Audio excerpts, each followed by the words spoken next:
today's podcast, I'm speaking with Chris O'Shea.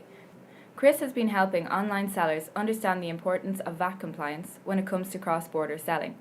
Today, we are going to try and leave the technical talk to one side and focus on what VAT and compliance really is all about for online sellers. So, Chris, when it comes to companies using e-commerce to boost their sales, why is international VAT so often overlooked? Good question, Quaylen. And I suppose really I'll start by saying that Meridian has been working with international companies for over 20 years. And throughout that time, what we see, or what we have seen again and again, is that VAT is rarely on top of anyone's agenda. The exception is maybe that of a VAT manager, but more often than not, this role just doesn't exist in many companies. And in particular in SMEs who are selling internationally from their own web store or marketplaces like Amazon or eBay. We know that their overriding priorities are to sell the product, get paid, ship it, and of course deal with any returns as quickly as possible. So VAT is just simply down the list of priorities.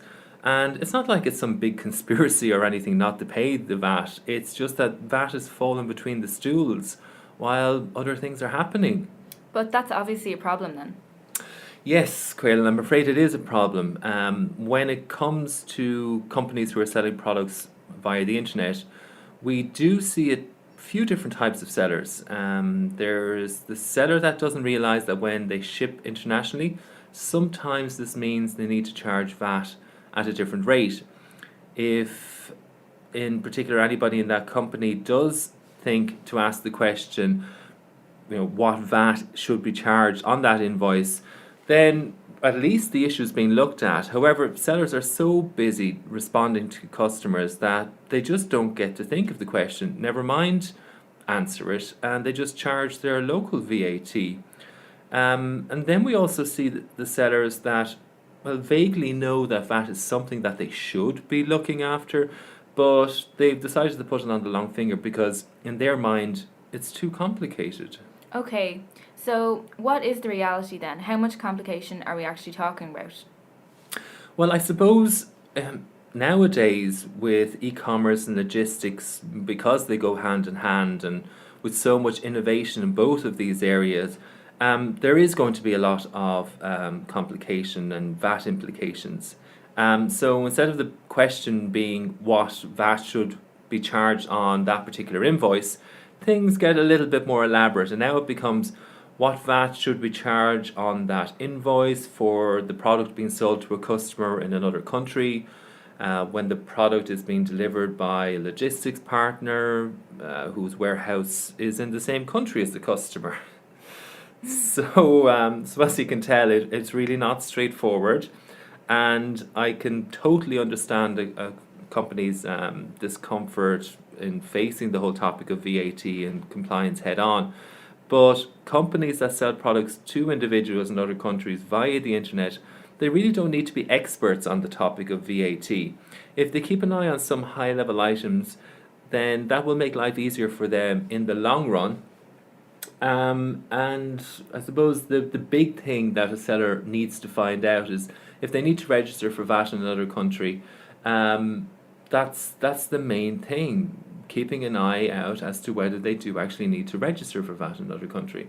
I suppose if they can have a look at some high level items that can flag this for them, then they're on the right track.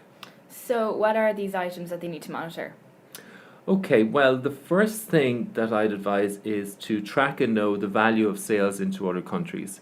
Might seem obvious, but if you're selling to customers in another country through a variety of different channels and marketplaces, you need to add these up. You need to get the total across channels and marketplaces. Then you need to compare your sales totals against distance selling thresholds.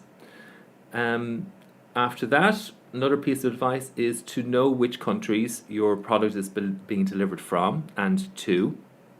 And finally, you need to know if and when your product has moved from one country to another before it's sold.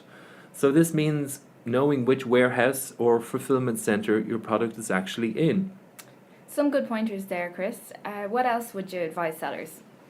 Final thing I'll say is that if you determine either yourself or with the help of an expert that you need to register for VAT in another country, just go ahead and get it done. It's not a choice, and the sooner it's done, the better. I suppose you're doing yourself a favour, saving yourself a lot of hassle in the long run by minimising any of the risks that exist.